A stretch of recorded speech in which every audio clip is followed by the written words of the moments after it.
Real. Good morning and welcome to this edition of Healing Moments with Martha. I am so excited this morning. I am spending time with one of my dearest friends, David Hampton. He is from Franklin, Tennessee.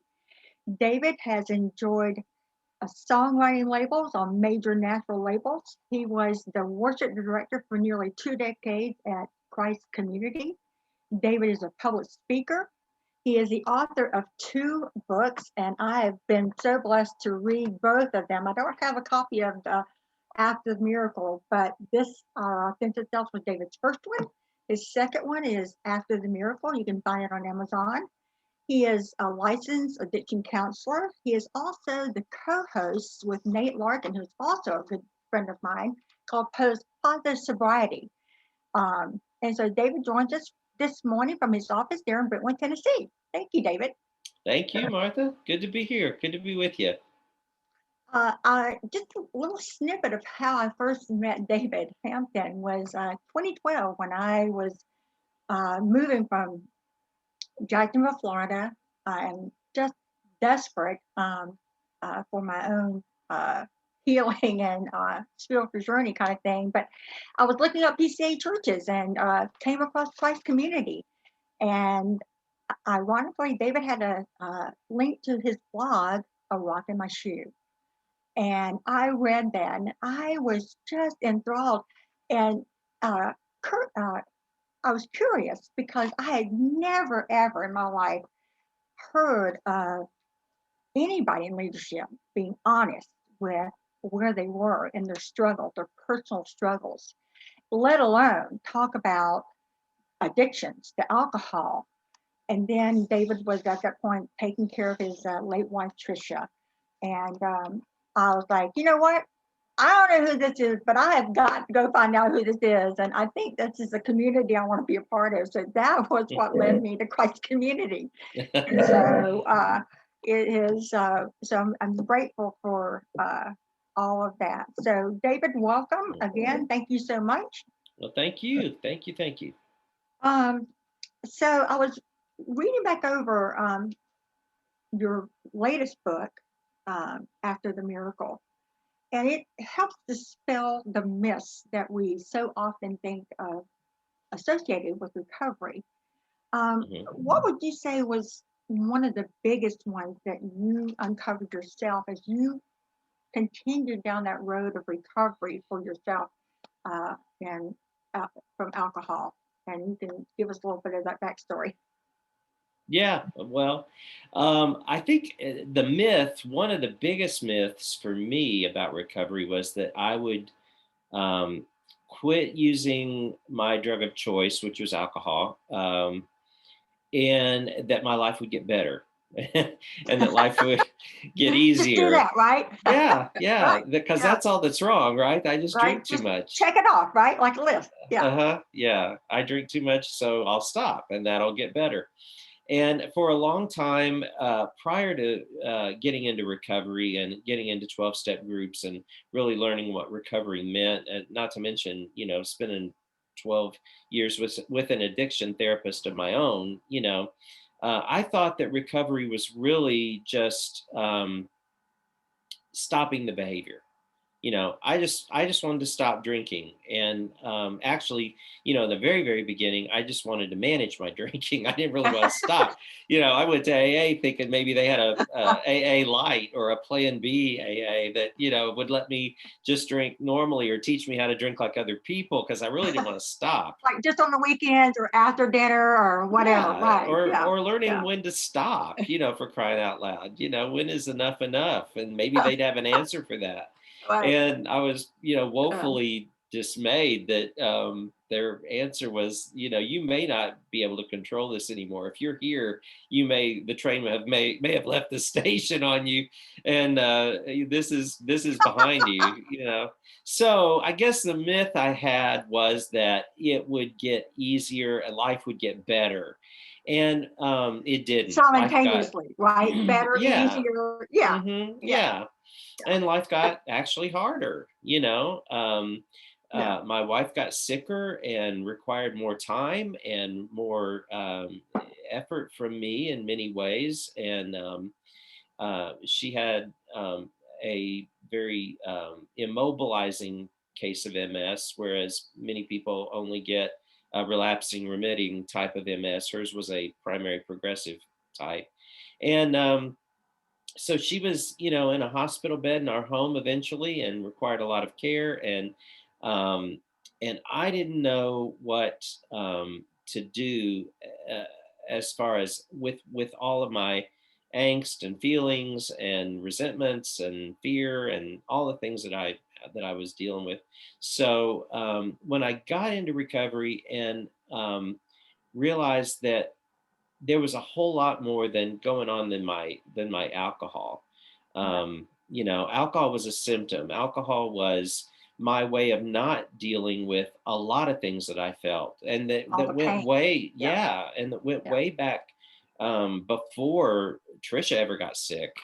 That was sort of the easy, obvious part that I thought was the catalyst for my abusing alcohol. Maybe it was in some ways, but there was a lot that I was drinking at that I was not reconciled to, that was not integrated into my reality, into my life at that time. And it took a lot of time and therapy and work to realize that those things were true, and they needed my attention just as much or more than my relationship to alcohol did.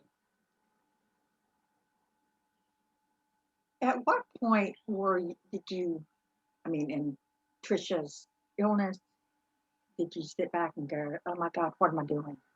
You know, I know that that might be a open-ended question, but enough is enough. You know, uh, Hmm. I'm done with this.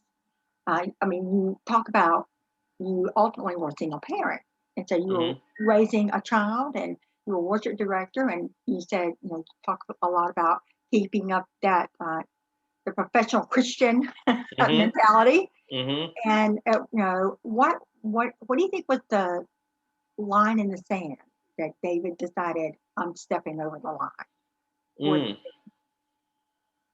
Well, I don't know. That's a really good question because, anybody that's been a caregiver and anybody that's lived with a loved one with a chronic illness, I think has what I call the frog in the pot syndrome. You don't know that you're boiling until it gets boiling because it just Right. keeps, Yeah. it's so Right. gradual. You just Yeah. always, It is. things just change and you adapt, and they change and you adapt. And now we can't do this, so we adapt to that. And, um, I'm not sure what the line was exactly, but I think that um, there maybe were a few lines, there that were um, there for me, but I think that I know there was a definitive time where I came to the point that God had required more of me than I had the capacity to give. And I felt a certain amount of shame for that, because I thought if I were a better husband, Christian person, human being, dad, I would be able to handle things better. And it took me a long time to be okay with the fact that everybody's got a limit. And I don't, I, the verse, there is no verse that God won't give you more than you can bear. Um, Exactly. That you doesn't know, exist. Right. Yeah. exactly. Right. And I It want to, doesn't. fire the person who perpetuated that myth when I Exactly. ever meet Right. him. Yeah. But Exactly. because God's constantly given us more than we can bear. Absolutely. But I do Absolutely. think Yeah. maturity is about learning to, and growth is about learning to start over, learning how to start over, learning to give Mm, yourself permission to both flourish and fail, and yeah. being okay with admitting both. And Absolutely. so I think there were probably a lot of lines that I crossed at some point, but um, it just and as far as using, in my alcohol use and things, before I got sober and got into recovery, there were all kinds of lines I was crossing, constantly. Yeah, I was like, right, well, I won't drink under these circumstances except when I do, right. and I won't drink like this except when I do. And there was all of that. So yeah, I was blowing through lines as far as that was concerned, pretty regularly. One So, of my favorite phrases in your book was, so I went back. You're talking about you had taken all of your liquor and threw it in the dumpster, hmm and you're like, oh my God, what did I just do? And so you crawl back in, and you describe it as your box of craziness or your box of hmm crazies. And went back into the house and like, oh, I got this. And I appreciate your transparency on that. And that's such a true illustration of any of us dealing with addictions. hmm We throw them out the door and then we go back and we grab them and we're like, oh, but we can cozy up just one more time. Right. yeah, Yeah, yeah, we can. We feel like we can. And, yeah. and then you had, I know Nate Larkin took you to your first meeting.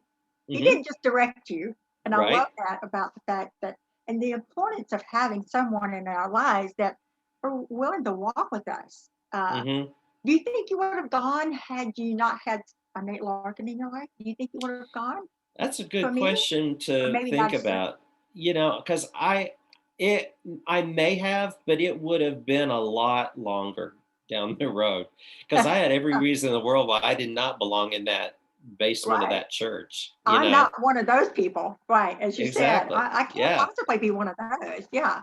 That's the last Yeah. thing. And you talked about you sat.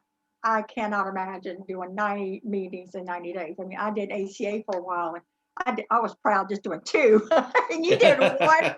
I was like, yes, Yeah. But um, just the 90 meetings, 90 days, and then hmm you sat there. If I remember correctly, you sat there for what, another year before you told your story. Yeah. Or yeah, wow. Yeah. Can you remember any of your thoughts in the meetings that uh, while you're sitting there for a year listening to everybody else? Do you remember Yeah. any of that? I really, that's an interesting thing to think about because um, can I swear on your podcast or do you not swear on your podcast? I swear. It's all good. Okay.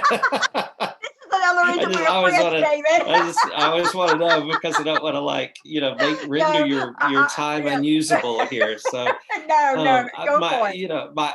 my honest thoughts initially, the first few times were holy shit. It has come to this. I mean, Right, yeah, it's just like, and I yeah. wanted to put that in my book, but the publisher wouldn't let me because then they couldn't get it in Christian bookstores or something. Oh, But good. that was the truth. That's what I thought. I mean, I just couldn't believe I was sitting there Yeah, in this room listening to these people yeah, that, I'd never left my car in Paducah. I'd never woken up next to somebody I didn't know. I didn't yeah, have any of those experiences, but I sure had a whole lot of regretful behaviors yeah, and things that I did share that I did hear with other people. But a lot of my thoughts in that moment of being in the meetings began to be, after my sponsor basically just said, you got to listen for the similarities and not the differences. right, Spit yeah, out the bones. Of course, you're going to hear stuff you don't agree with. Of course, you're yeah, going to hear belief systems and ideologies represented that you don't share. And of yeah, course, this is going to be a diverse experience for you, but yeah, you're going to have to relax everything you think you know about God and everything you think you know about you and put it all up on the shelf. And we're going to add that back in a little at a time. And we're going to amen. see what's Yeah, true yeah, and keep that. And what's not true, we're going to let go of. yeah, And that was the beginning. That was pretty early on too. And that happened. And I took kind of a different approach than to the rest of that whole going to meetings and what I was there to do because when you're early on you're contentious anyway. I mean, somebody's just true. taking away your Yeah, anesthesia for life, exactly. Yeah, and right. And you so feel I'm naked. I mean, exactly, yeah, you feel stripped bare. Yeah, you're totally vulnerable and you're full of shame most of the time yeah, and you are. you're raw and the world feels about 3 inches from your face and it's very loud Yes, it is. and people are annoying as hell, and you They just, are. and you Preach. just want it to stop, and Yeah, you do. Yeah. and then you're in this room where you're confronted with all the things about yourself that you've tried to avoid for years. Yeah. You've tried to believe it's not Well, you're in true, and survival mode. Yeah. right, Yeah. right. Yeah. You've tried to minimize all those things, and Yeah. so you're very exposed, and to yourself, first and foremost. And so, yeah, it took me about a year because I wanted to make sure that this was something that was going to be something I would follow through with, because I didn't have a history of quitting successfully for a really long time. Yeah. I Nobody, tried to, nobody does, David. well, But yeah, they're honest, right? You know. yeah, I tried to quit for a long time, and then I quit trying to quit, and then that was where it really got bad too, when you quit trying to quit. And Quit trying to quit. so, it was just that whole thing of, wanting to make sure that I was going to stick with this, that I was serious about it. Yeah. Um, and really too, I wanted to vocationally make sure that enough time had lapsed that I could say I'd been sober a year before I ever went to my leadership or my board, the pastors, anybody like that, to say, I'm in a recovery program for alcoholism, and I see an addiction therapist, and I've been sober for about a year now. And Yeah. before that, I was working here for a really long time, and I wasn't. Yeah. When you did enter that conversation with the leaders Hmm. at Christ Community, how was that received, if I may ask? The first person I told was Scotty Smith, and he was my senior pastor at the time, and had been ever since I had started in really attending Christ Community back in the late '80s. And then I went on staff in 1994 as the director of worship and arts ministries, and that was the same year Tricia was diagnosed with MS. She got sick the Oh, same year that I took that job, mm, and the Scotty was so gracious and kind. And I remember, and this will always stick with me, because he said, mm, "I am so sad that you felt like you couldn't tell me sooner. yeah. Why wouldn't you tell me sooner? We preach nothing but grace in this church, Yeah. if anything." And I was really humbled by that, because he was so, I mean, in a certain sense, hurt, that I didn't tell him before that. And I just feel, I really feel like I could have now, looking back, Yeah. but I was so careful. And our inner narrative, our self-talk is so condemning Yeah. early on, It is. that I was It is. convinced that, everybody would hear about it and hit I would, be packing boxes, you know. Eh, Well, and that's the risk that we take, and I think mhm. that is not uncommon to think that way. To Yeah. just because either, and as we are both in recovery, people are either safe or they're not, Hmm. and those are Yeah. the only options we have. And it's a big risk, especially as a worship leader, to come forward and it's a brave thing to do. It's not the easy, but it's a brave and hard thing to do. And I'm thankful that Scotty was able to meet you with such grace. And that Yeah. is such a difference. Because had you not been met with that, that would be another whole story. It would be, Yeah. unfortunately. And I knew of situations where, not in my church really, but in other places, Yeah, where that wasn't the case. right. Yeah, People were packing bags and saying, yeah, "Wow, thanks for yeah, telling us. yeah, You exactly. need to, you need to get Yeah, out." And right. Scotty walked me through conversations with other leaders and elders and things like that after that, and And it's so um, beautiful. It really is. and he was great. What it did expose to me was that later, eventually, I realized I was beginning to hear all the misconceptions about addiction that people had, in the church. So while they were very accepting and welcoming and encouraging of me, I began to hear people, that would say things like, well, now that you've got this alcohol thing beat, or now that you've got your addiction handled, or now that you're sober and you're not um, prone to drinking anymore, and I'm like, Yeah. oh, there's no past tense here. Right. Yeah. Right. This Exactly. is This all is very lifelong. yeah, this is very present tense. And, Yeah. Yeah. the minute It I is. forget that this is a possible thing, I'm going to be in trouble, Yeah. so Yeah. um, I I was soon, kind of confronted with what I think the church might need to be educated on with respect to addiction, and that it's not a moral issue and a sin issue. This Right. is a very deep physical, psychological, emotional Absolutely. disorder, Yeah. And I'm so so. glad you brought that up because that was the one thing, as you are aware that, and because you walk with me, so you walk with me through that for one of my own family members, Mm, and I was just amazed at the myths of addiction that we are still holding on to. The Just Say No program was probably one of the worst things ever happened to mhm, mhm, addictions. mhm, But you talk about also in your book that your sponsor, I think you call him Stuart, uh-huh, um, said, David, do you want to quit drinking or do you want to be sober?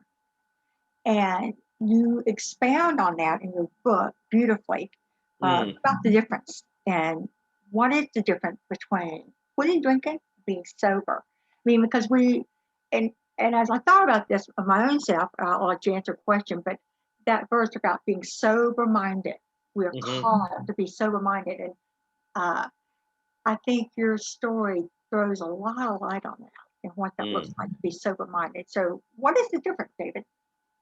Well, as I grew to understand it, being sober is um, when we are willing to take a really hard spiritual and emotional and personal inventory of ourselves, put everything we think we know about God and ourselves up on the shelf, and add back a little at a time what we can look at, examine, and call true. A lot of our drinking behavior is coming from a false self, either a persona that we've tried forever to maintain, beliefs that maybe we've tried to hold on to that we didn't really adhere to, that have to be confronted, things that in our value systems and in our relationships, ways we've allowed and trained people to treat us that now will no longer work as we get healthier. Everything we think we know about us has to be brought out into the light. And, kind of these emotional autopsies that we do, Yeah, looking at all this stuff together. And those things then, our motivations, our resentments, the things that we're using to justify our behavior over time, all those things have to be examined. yeah, And that's what I think living soberly ultimately becomes. And like, Stuart told me, and I said in the book, if you just want to quit drinking, I can't help you. But if you right. want to be sober, I can, you know. Yeah, But here's what it looks like. And then he, yeah. expounded on all those things. Come to the conclusion is I think we all need a steward in our lives to Yeah. show us and ask us the hard questions. These are the two roads. What are you going to pick? I Yeah. can't help you here, but if you want to go here, let's go. You know, Yeah. and then the Father Bennett, I think it was the Yeah. monk. Yeah, Yeah. what a beautiful soul. And I just love the fact that he invited you to ask all of his hard questions. I mean, he, just like Job did, ask all Hmm. his hard questions. And I appreciated what he said to you was allow God to reinvent you. Oh Hmm. my gosh, what a beautiful invitation that was to you Hmm. where you were Yeah. at that moment. I'm sure that in itself has been quite the journey to see how God has reinvented David Hampton. So Oh man. yeah, Yeah, that's a trip. Yeah, it has been an engaging and uh sometimes kicking and screaming still process, but yeah. but the beauty of what I think Father Bennett pointed out to me was that, um, he was saying, I know you basically feel like right now everything is dictated to you. There are a lot of circumstances in your life that you don't feel like you have a voice in, but there is this part of you that's emerging that really is, embarking out on a blank canvas. You really do just have a blank canvas here, and what and how you um, approach all this is how you'll fill it up. Yeah. And being a caregiver, and I've been a caregiver professionally, and I had to take care of we both have been caregivers, the bottom line. Hmm.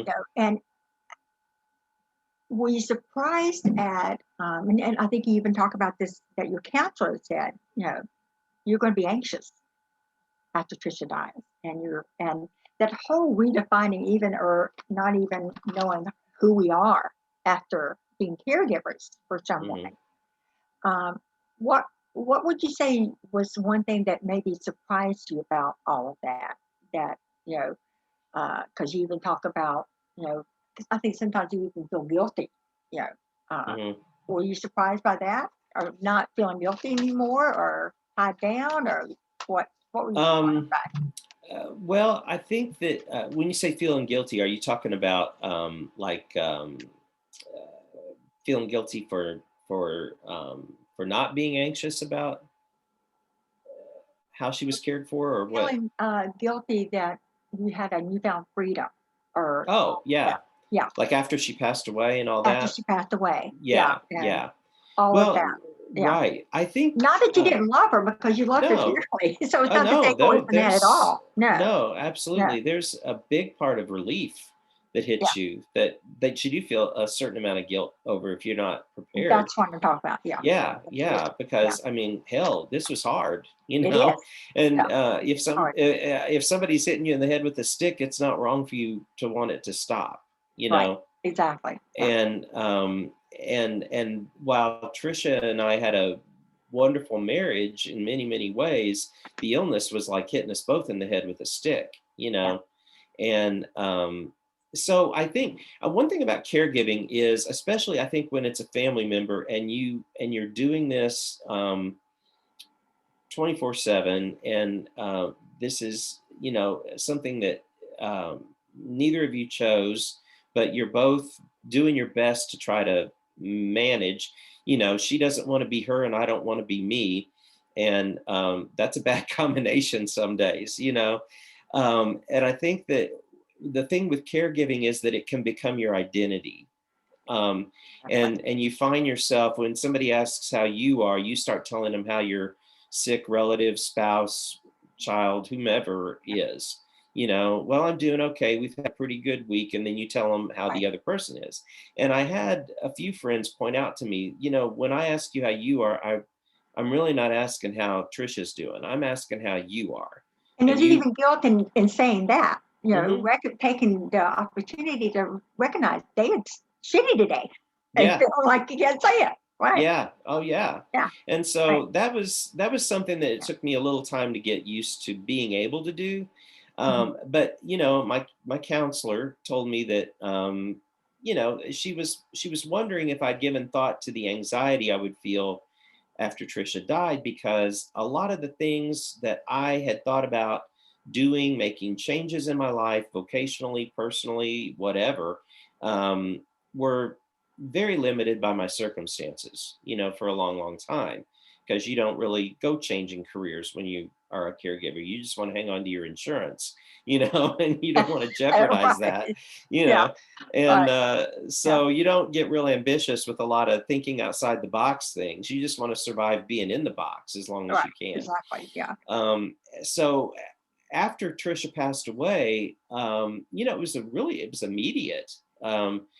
She passed away at 10:30 on a Monday evening, and they came and took her body out of our home. And the next morning, I woke up and there was nothing to do.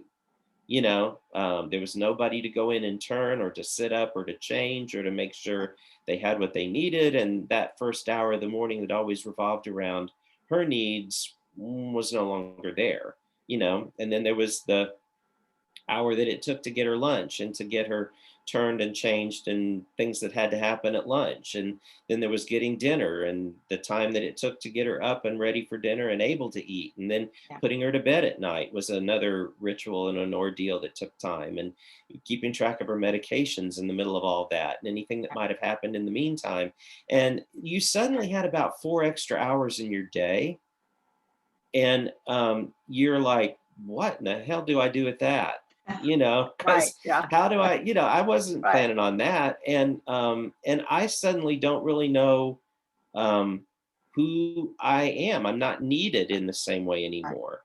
Right. I'm not in the same role, my identity, my role as this person, not just as a caregiver, but even as a husband, a spouse. Right. Somebody referred to me as being widowed, and I was alarmed. Yeah. Like I didn't even think about that. Right. You Yeah. know, It's and so it's so unsettling those the first time you hear that. I mean, yeah, having because lost a child that's myself, I get that. I do. yeah, Yeah. that's what other people are, Yeah. who are much older Exactly. than me, Not by the me. way. Right. Yeah. This is Yeah. happening when we're in our 80s, right? Right. The spouse dies. 85-year-old Yeah. people or Right. widowed people, Not but when we're in our 50s or late right. 40s. Like, yeah. Yeah. I didn't ask for So that one. Yeah. yeah. So And I so, think yeah. it's the anxiety came when I realized that I had all this um extra time, but also more probably accurately was when I realized that all my excuses for not doing things or for doing things were eliminated because I suddenly, talk about the blank canvas. You know, Absolutely. I Yeah. I didn't have to stay in a job if it wasn't a good fit anymore. I didn't have to um, keep my house if I didn't want to live there anymore. If I didn't want to be a single guy in middle age in the suburbs, which is a weird thing to be, Right. you know. Um, Franklin. Yeah. yeah, Yeah. in Franklin, Yeah. Tennessee, where the world revolves around families, Yeah, exactly. and Absolutely. so all those excuses and all those things suddenly didn't really hold water anymore, and I had to find reasons that were real reasons why I was or was not going to pursue something or do something. Well, I can't do that because Trisha needs me, or I can't do that because I've got all these responsibilities. I can't consider that because of this. Well, that all went away, Yeah. you know, And it went away. and I mean, all of a sudden you were quickly. just stripped down to like, Yeah. oh my God, here we are. I've been in survival mode for so long, and now my boat just got taken away from me. Yeah. So And your identity and your role I don't even changed. know if I can swim right now, let alone Hmm. dog paddle in whole water. Uh, Right. Yeah. or how you want to say it. And you talked about you hit briefly on God pursuing you, uh, Hmm. and what that looked like. And uh, I can. It's real easy to see now. I'm sure as you look back, it was just you and him, whether you Hmm. wanted it to be or not. Hmm. Uh, what would you say was maybe one of the things that you discovered about God that you just weren't sure you believed anymore? That you were delighted that, I mean, does that make sense? Like, what was one of the things you questioned and then you found out, oh, this is true? Mm. Well, I think there was a long period in my Christian life where I didn't really know that God could handle the truth. Yeah. As if we could We keep can talk about things. anything but this, David, right? Oh, Uh-huh. man, Yeah. man. Yeah. It's If too much. I we can handle it. yeah Right. as if we're really hiding anything, but from the first story of human beings with Adam and Eve, the first thing they did was hide when they Exactly. you know Right. It did. do all Yeah. that. And so I really had a hard time for a while believing that God could handle my reality, Yeah. whatever that is, Yeah. whatever that turned out to be.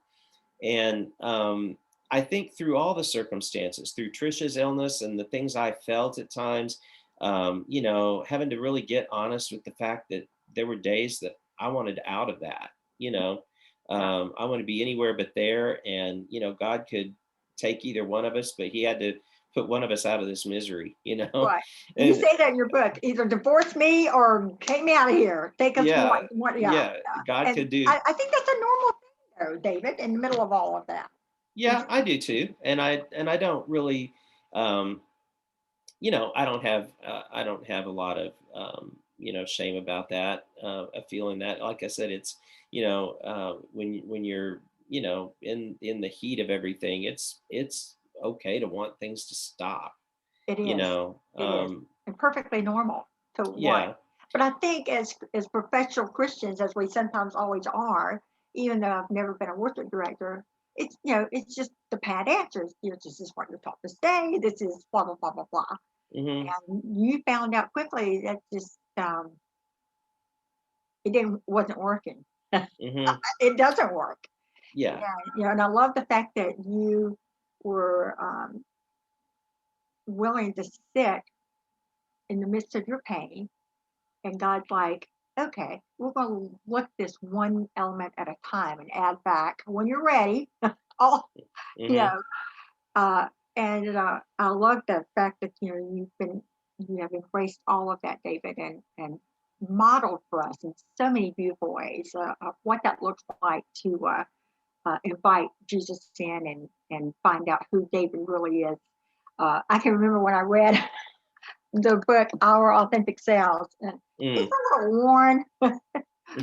About, you wrote in it, and uh, I've done it like 3 or 4 times. I've given away 10 or 12 issues, and I can remember I don't day 9, day 10, whatever it was, and you talked about being angry, or yeah, you talked about being angry. And I took your book and I threw it down, and I was like, "How dare you! Oh my gosh, what did you do? Look into my life." And the reality that you bring so beautifully is that it's okay to be angry. God can mm, totally handle our anger and hmm. all of our questions. Uh, how has that helped shape who you are now as far as being an addiction counselor? How has that changed, knowing that grace and that mercy? How would you say that has helped form the man you are today? Mm. uh, and how you see that playing out into being an admissions counselor, an addictions counselor, actually. Well, I think one of the things that has helped me in the work I do now is kind of going back to the conversation about just abstinence versus sobriety. I have a lot of people that come in, and they have a lot of different issues, not just alcohol. There can be any number of issues going on, and they're coming in, and first of all, they're in deep shame, which we've all experienced, and they're in very often behaviors that have just either been revealed or found out. So there's a crisis in the family and their relationships, marriages, whatever. So they've been real duplicitous in their lives. They've had secrets. They've had some very regretful behaviors and outcomes. And I can sit there and know that they feel so terminally unique, in this pain, as Right. if they That's a are, great phrase. Terminally unique. I like that. Yeah. they are the only people in the world that have just confessed this terrible, awful thing, Yeah. And I wonder if that sometimes is how God feels when we go to him in our, okay, God, this is a big one here. I'm gonna bring this to you, but sit down because it's gonna it's big and it's gonna take a minute. You might want to Yeah, sit down for this one because you never yeah, heard this before. yeah, Yeah, yeah. I Because agree. That's in the yeah, course of the absolutely. human race, I'm pretty sure that in my uniqueness, snowflake that I am going to be the one that is telling you something you've never heard. And so I think that Right. it gives me a lot of empathy Yeah, because I've been that person that's sitting there feeling absolutely. so exposed and unique and shameful.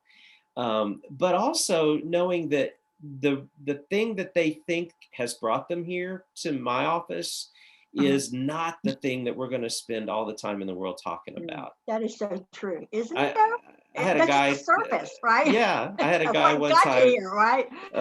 one of my Right. clients earlier on, I've been doing this about 4 years now, and early in my work, he said, "I guess I'm surprised that we don't talk more about my drinking."